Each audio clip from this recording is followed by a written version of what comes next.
पढ़ते भी हैं कि सूर्य भगवान हनुमान जी को पढ़ाए हैं, तो निश्चित ही जब हम सूर्य भगवान को जल चढ़ाते हैं, चाहे लाल करके चाहे गोल्ड डाल के, तो हमें फल प्राप्त होता है। तो आप ये सब ज्योतिष के माध्यम से बताएंगे तो इसी बहाने क्या होगा, जो सूर्य आराधना बंद होगी हमारे यहाँ भारत में, कुछ लोग नहीं करते है ना, वो सभी आगे आ जाएंगे। अब आप उनसे बोलें कि आप, अब जैसे ज्योतिष में जैसे गुरुजन भी बताते हैं कि आपका फलाग्रह यदि आपको नुकसान कर रहा है तो आप गाय को रोटी खिलाइए, है ना। आप हमारे यहाँ तो ज्योतिष ये तक कहती है कुत्ते को लड्डू खिलाओ, कुछ ग्रह में कुत्ते को भी खिलाने का विधान है ना, कुत्ते को भी खिलाने का विधान है। तो देखिए हमारा साइंटिफिक कितना गहरा हमारा अध्ययन रहा है ऐसे ऋषि मुनियों का, कि जिन्होंने परंपरा ही बना दी कि पहली रोटी गाय की और आखिरी रोटी कुत्ते की, हर घर से, हर हिंदू के घर से निकलनी है।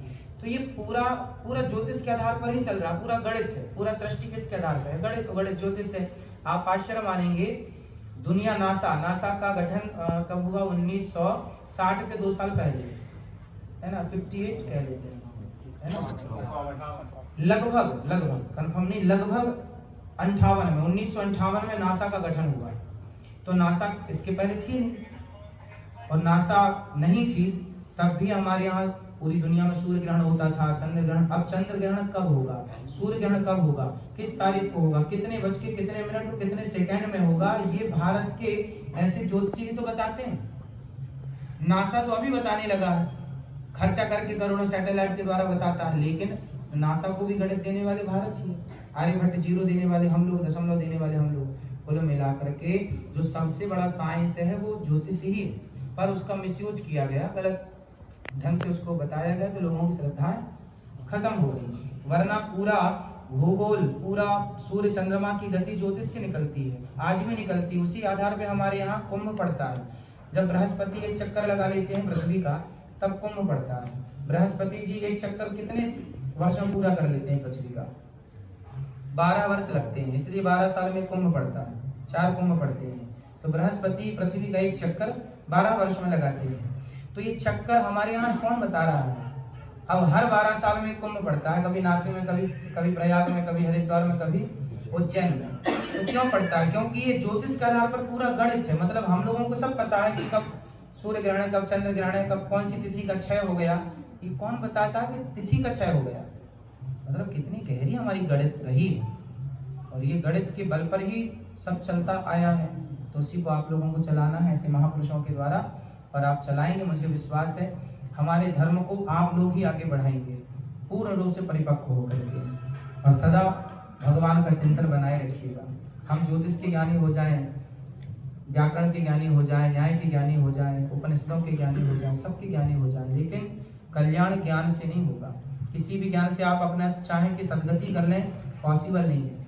सदगति होगी केवल भक्ति से, केवल भक्ति। इसलिए सब कुछ कीजिएगा, लेकिन भगवान को मीरा बन के पुकारिएगा, भगवान को शबरी बन के पुकारिएगा, भगवान को विद्वानी बन के पुकारिएगा। यदि हम अभिमान में चले गए कि जी हम तो त्रिकालज्ञ हो गए हैं, सब जानने लग गए हैं, पतन हो जाएगा। रावण जैसे ज्ञानी ना बची, इसलिए हमें रावण जैसा ज्ञानी नहीं, विभीषण जैसा भक्त बनना है। बाली जैसा बलवान नहीं, सुग्रीव जैसा भक्त होना है।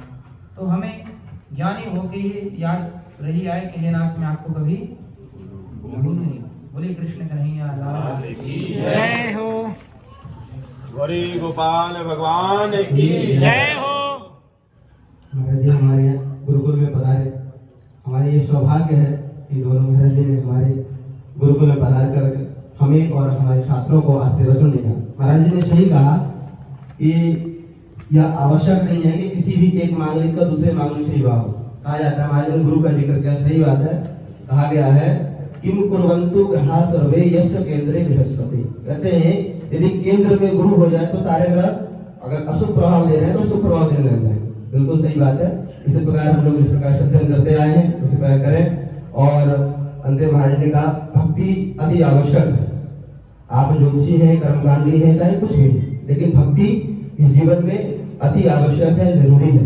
और भक्ति जरूरी है कि आप एक ही भगवान कहिए, आप जहाँ पे रह रहे हैं, जिस मंदिर में उनका भक्ति कहिए। सबसे बड़ी भक्ति तो हमारे हिसाब से गुरुजनों का और साधु संतों का।